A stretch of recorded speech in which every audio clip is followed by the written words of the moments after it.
امی عائشہ رضی اللہ تعالیٰ عنہ کے گود مبارک میں آپ کا سر مبارک تھا. باہر سے عبد الرحمن بن ابی بکر رضی اللہ تعالیٰ عنہ یعنی امی عائشہ رضی اللہ تعالیٰ عنہ کے بھائی تشریف لائے. ان کے ہاتھ میں مسواک تھی. حضرت نبی کریم صلی اللہ علیہ وسلم بول نہیں سکتے تھے. بار بار عبد الرحمن کے منہ کی طرف دیکھ رہے تھے, مسواک کا معائنہ کر رہے تھے. امی نے پوچھا یا رسول اللہ صلی اللہ علیہ وسلم کیا آپ مسواک کرنا چاہتے ہیں؟ سر ہلا کر فرمایا ہاں. عبد الرحمن بن ابی بکر سے کہا مسواک دو, آپ کے منہ میں دیا. آپ کو کمزوری اتنی زیادہ تھی آپ چبا نہ سکتے تھے. امی نے عرض کیا میں چبا کر دوں؟ فرمایا ہاں تم چبا کر دے دو. امی عائشہ نے چبایا. امی عائشہ کے لعاب یہ تھوک اس مسواک کے ساتھ لگا ہوا تھا. آپ نے اس مسواک کو دھویا نہیں, ان لعابوں کے ساتھ اپنے دندان مبارک میں لگایا. امی عائشہ فرماتی ہے وہ مسواک کرتے کرتے میرے حبیب آخری سانس لے رہے تھے, دنیا سے پرواز ہو رہے تھے. مجھے خوشی ہو گئی آپ کے آخری سانس میں, آخری سانس کے ساتھ, آخری لعاب کے ساتھ میرے لعاب ملے ہوئے تھے. مجھے ایسی خوشی ہے جس خوشی کے ساتھ, جس خوشی کے بعد دوبارہ مجھے کوئی خوشی نہ ملی. اس کے ساتھ ہی حضرت نبی کریم صلی اللہ علیہ وسلم دنیا سے پردہ فرما گئے.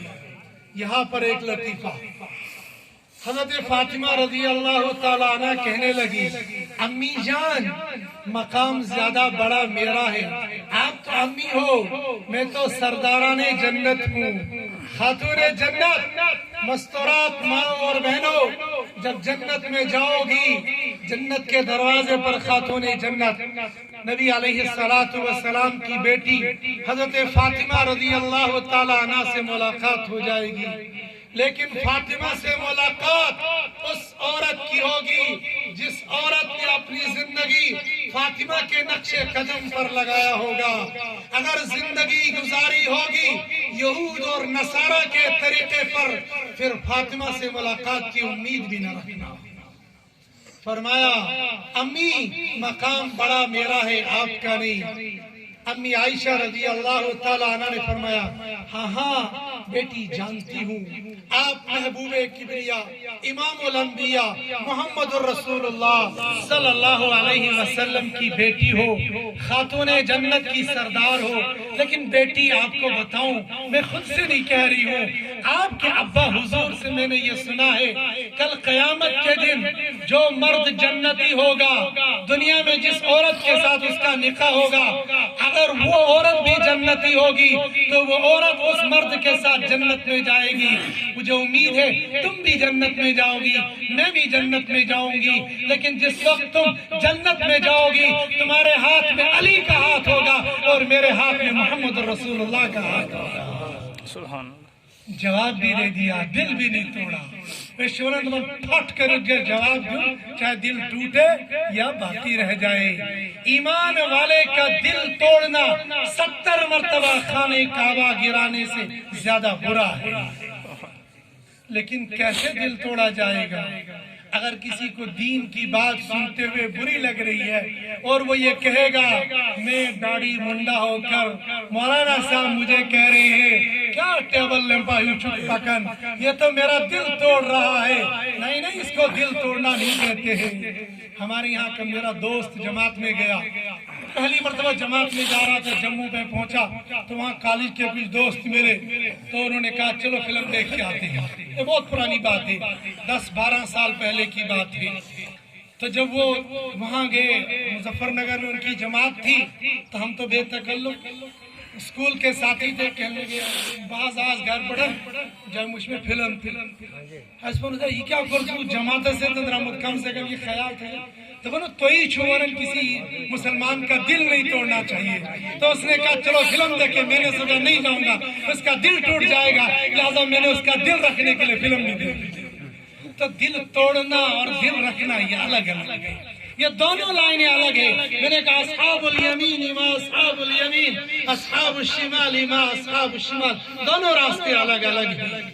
حضرت نبی کریم صلی اللہ علیہ وسلم کے پاس یہ 4 فرشتوں میں سے آخری فرشتہ حضرت اسرائیل علیہ السلام آ کر روح پرواز کر کے دنیا سے چلے گئے. حضرت نبی کریم صلی اللہ علیہ وسلم بھی دنیا سے پردہ فرما کر چلے گئے، لیکن قیامت تک اس دین کو باقی رکھنے کے لیے پورا پیغام دنیا سے دے کر دنیا سے چلے گئے. میں عرض کر رہا تھا ہمارا عقیدہ ہے آمنت باللہ و ملائکتہ، ملائکہ فرشتے 4 کو ہم جانتے ہیں، اس کے علاوہ بے شمار فرشتے ہیں. 70,000 فرشتے روزانہ بیت المعمور کا طواف کرتے ہیں، جو ایک بار طواف کریں گے دوبارہ کبھی موقع نہیں ملے گا.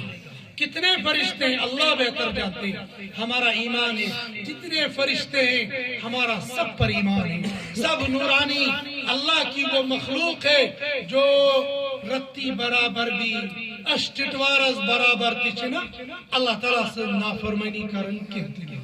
ہمیشہ اللہ نے جو حکم دیا ہے اس میں لگے ہوئے ہیں. ہمارا سب پر ایمان ہے، وَكُتُبِهِ اور کتابوں پر ہمارا ایمان ہے، تورات، انجیل، زبور اور آخر پر آنے والا قرآن.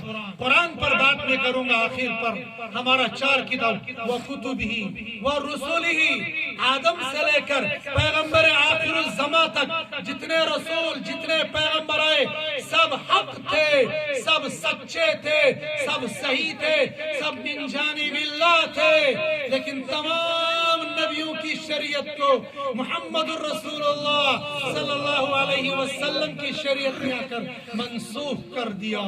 وَمَنْ يَبْتَغِ غَيْرَ الْإِسْلَامِ دِينًا فَلَنْ يُقْبَلَ مِنْهُ، اگر نبی کی سنت کو نبی کی شریعت کو چھوڑ کر تو موسیٰ علیہ السلام کی کتاب اور شریعت کو لے کر آؤ گے فَلَنْ يُقْبَلَ مِنْهُ، اگر عیسیٰ روح اللہ کی شریعت کو عیسائی بن کر میرے پاس آؤ گے فَلَنْ يُقْبَلَ مِنْهُ، یہودی بن کر آؤ گے تو فَلَنْ يُقْبَلَ مِنْهُ، کسی کی شریعت قابل قبول نہیں ہوگی.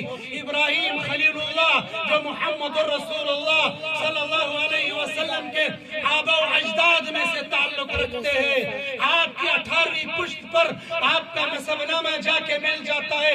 اگر ابراہیم کے دین کو بھی فالو کر کے آؤ گے فَلَنْ يُقْبَلَ مِنْهُ وَهُوَ فِي الْآخِرَةِ مِنَ الْخَاسِرِينَ. دبن نہاد عیسائی تش مسلمان، یہودی تش مسلمان، ابراہیم کو ماننے والے بھی مسلمان، یعقوب کو ماننے والے بھی مسلمان. حد تو حد ہو گئی. اب تو دنیا والے کہتے ہیں مرزا قادیانی لعنت اللہ علیہ کو ماننے والے بھی مسلمان ہیں. ارے موسیٰ کو موسیٰ مانا جاتا ہے، موسیٰ کو اللہ کا کلیم اللہ مانا جاتا ہے. یہ ہمارا ایمان ہے، یہ ہمارا عقیدہ ہے.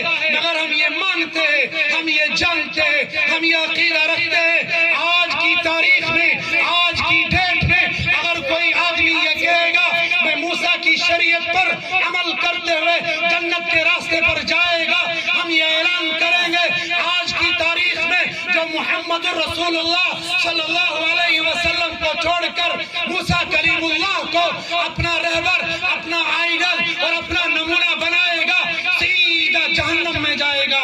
آج کی تاریخ میں اگر کوئی محمد رسول اللہ کو چھوڑ کر عیسیٰ روح اللہ کی شریعت کو فالو کرتے ہوئے اپنے آپ کو جنتی ہونے کا دعویٰ کرے گا، ہم اعلان کرتے ہیں ایسا آدمی جنتی نہیں، ایسا آدمی دوزخ میں جائے گا.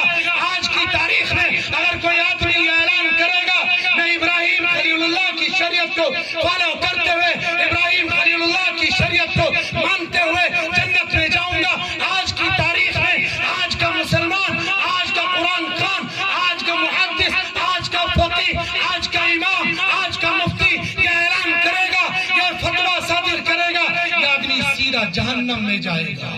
کیا خیال ہے آج کی تاریخ میں موسیٰ کو اپنا آئیڈیل ماننے والا دوزخ میں جائے گا. آج کی تاریخ میں عیسیٰ روح اللہ کو اپنا آئیڈیل ماننے والا دوزخ میں جائے گا. آج کی تاریخ میں ابراہیم خلیل اللہ کو اپنا رسول، اپنا پیغمبر، اپنا آئیڈیل ماننے والا دوزخ میں جائے گا. کیا خیال ہے ان مرزائیوں کا، کیا خیال ہے ان قادیانیوں کا جو آج کی تاریخ میں کہتے کرتے ہیں مرزا غلام احمد قادیانی، اس کے اوپر کروڑوں لعنتیں ہو، اس آدمی کو یہ کہا جائے گا یہ پیغمبر ہے، یہ رسول ہے، یہ مجدد ہے۔ ارے ارے ارے ارے مرزا قادیانی کائنات کا وہ بدترین انسان تھا، کائنات کا وہ خبیث ترین انسان تھا، کائنات کا وہ لعنتی انسان تھا۔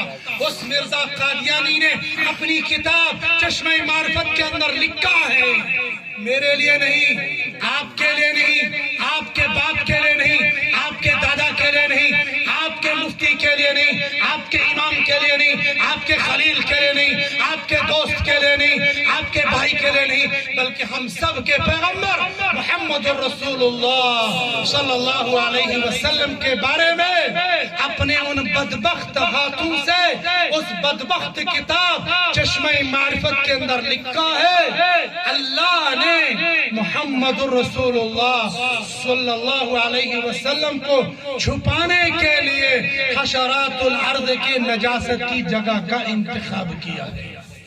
استغفر اللہ تعالی، استغفر اللہ تو پڑھو، استغفر اللہ۔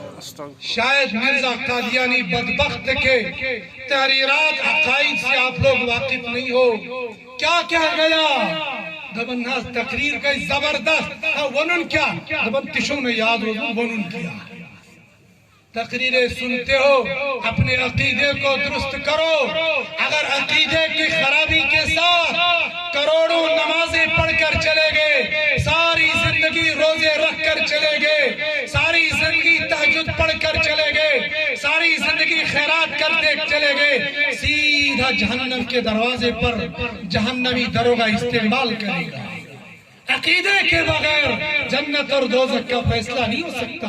عقیدہ درست ہوگا جنت میں جایا جائے گا، عقیدے میں خرابی ہوگی نماز کام نہیں دے گی، عقیدہ درست نہیں ہوگا اعمال کام نہیں آئیں گے، عقیدہ درست ہوگا ٹوٹے پھوٹے اعمال بھی جنت میں لے جائیں گے۔ مرزا قادیانی بدبخت اپنی کتاب کے اندر لکھتا ہے، اللہ رب العزت نے محمد الرسول اللہ صلی اللہ علیہ وسلم کو چھپانے کے لیے، چھپانے سے مراد جانتے ہو؟ روزہ رسول صلی اللہ علیہ وسلم، جو لوگ حج پر گئے ہیں، جو لوگ عمرہ کرنے گئے ہیں، اگر حاجی کو حج کرنے والی کمپنی چاہے گورنمنٹ ہو چاہے پرائیویٹ ہو، وہ اعلان کرے گی حاجی عمرہ کرنے والے ہم تم کو مکہ مکرمہ لے جائیں گے، مدینہ منورہ نہیں لے جائیں گے، سارے حاجی احتجاج کرنے کے لیے نکل جائیں گے۔ کمپنی کا آفیسر اعلان کرے گا، او ڈوڈا والو دیہاتیوں تمہیں کیا معلوم ہے، تمہیں نہیں معلوم مکہ میں ایک نماز کا ثواب 1,00,000 نمازوں کا ثواب ملتا ہے، مدینہ میں تو آدھا ملے گا، لہذا جو 8 دن تم نے مدینہ میں گزارنے وہ مکہ میں گزار لو، ڈبل ملے گا، ڈبل ملے گا، ایک کے بدلے میں 1,00,000، وہاں تو ایک کے بدلے میں 50,000۔ وہ کہیں گے ہمیں 50,000 منظور ہے، ہمیں لاکھ کی ضرورت نہیں ہے، لیکن ہمیں مدینہ لے کر چلے جاؤ۔ اور اگر کوئی سرفراہ ہوگا کہے گا میں مدینہ تو نہیں لے جاتا، اور پھر کشمیری ہوں گے، پھر جموں کشمیر کا حاجی ہوگا، وہیں پر قتل عام شروع کر دے گا، ہمیں مدینے سے روکا جاتا ہے، ارے دیوانو وہاں 50,000 کا ثواب ہے یا 1,00,000 کا ثواب ہے، کہے گا ہاں ہمیں معلوم ہے، لیکن ہم روزے رسول پر سلام کرنے کے لیے ماچھان سے آئے ہیں، ہم روزے رسول پر سلام پیش کرنے کے لیے ہم ڈوڈا سے آئے ہیں، ہم روزے رسول پر سلام پیش کرنے کے لیے دچھن اور مڑوا سے آئے ہیں، ہم روزے رسول پر سلام پیش کرنے کے لیے بارڈر سے آئے ہیں، ہم روزے رسول پر سلام کرنے کے لیے ان جنگلوں اور بیابانوں سے لے کر آئے ہیں، ہم نے ہزاروں اور لاکھوں روپیہ خرچ کیا ہے، اگر ہم کو مدینہ منورہ میں روزے رسول پر بھیجا نہ گیا ہم یہیں پر اپنی جان گوا دیں گے، لیکن روزے رسول پر حاضری دیے بغیر واپس نہیں جا سکتے۔ سنو عقیدے کی بات، عقیدے کی بات، مسجد نبوی بہت بڑی ہے، اس مسجد نبی کا ایک دوسرا حصہ ہے، اس دوسری مسجد کو کہتے ہیں حد مسجد النبی صلی اللہ علیہ وسلم۔ ایک مسجد نبی وہ ہے جو مجھے اور آپ کو دکھتی ہے، حاجیوں نے اندر جا کر معائنہ کیا ہوگا، اس پر ایسا کارپٹ بچا ہو جیسے لال اور سفید ہے، لیکن اس مسجد سے اندر ایک اور مسجد ہے، اس مسجد پر ایسا ہی کارپٹ لگا ہوا ہے، لیکن پلروں پر لکھا ہوا ہے حد مسجد النبی صلی اللہ علیہ وسلم۔ اس کے اندر ایک اور مسجد ہے جس پر گرین کارپٹ اور سفید لائنیں لگی ہوئی ہیں، اس پر لکھا ہے روضۃ من ریاض الجنہ، یہ ریاض الجنہ ہے۔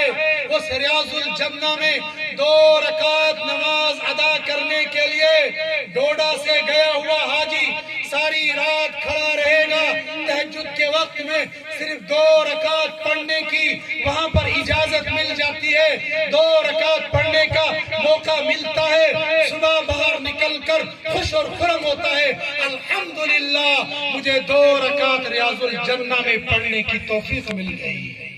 اس ریاض الجنہ سے ملحق وہ جگہ ہے جہاں پر حضرت نبی کریم صلی اللہ علیہ وسلم کا روضہ پاک ہے، جہاں پر آپ دفن ہیں۔ سنو، علماء کے درمیان میں ایک بحث چھڑ گئی، عرش معلّہ، الرحمن علی العرش استوى، رحمان عرش پر مستوی ہو گیا، جہاں پر عرش ہوگا وہ جگہ کتنی عظیم ہو گئی۔ علماء کے درمیان میں بحث چھڑ گئی، عرش زیادہ عظیم ہے، عرش زیادہ بابرکت ہے، یا وہ جگہ زیادہ بابرکت ہے جس قبر اطہر کے اندر حضرت نبی کریم صلی اللہ علیہ وسلم آرام فرما ہے۔ علماء کی 2 جماعتیں ہو گئی، ایک جماعت نے کہا عرش معظم ہے، عرش محترم ہے، اس کے بعد اس جگہ کا مقام ہے۔ دوسری جماعت نے کہا نا، وہ جگہ جس زمین کے ساتھ، جس جگہ کے ساتھ حضرت نبی کریم صلی اللہ علیہ وسلم کا بدن مبارک ٹچ ہو چکا ہے، جس زمین کے ساتھ حضرت نبی کریم صلی اللہ علیہ وسلم کا بدن مبارک مس ہو چکا ہے، یعنی ملا ہوا ہے، وہ جگہ عرش سے بھی زیادہ عظیم ہے۔ وَكَذَلِكَ جَعَلْنَاكُمْ أُمَّةً وَسَطًا لِتَكُونُوا شُهَدَاءَ عَلَى النَّاسِ۔ اس امت کو اللہ نے درمیانی امت بنایا، افراط اور تفریط سے ہٹ کر نہ تو نبی کو اللہ بنا دو اور نہ نبی کو عام انسانوں کی طرح عام انسان بنا دو۔ نبی کا مقام اللہ سے کم تر ہے اور نبی کا مقام تمام کائنات سے اعلیٰ اور برتر ہے۔ کچھ لوگوں نے کہا نبی علیہ السلام جیسے عام انسانوں کی قبریں، عام انسانوں کے جسم عام طور پر گل سڑ جاتے ہیں، الیاذ باللہ الیاذ باللہ، نبی علیہ السلام کا جسم مبارک بھی ایسا ہی ہو گیا۔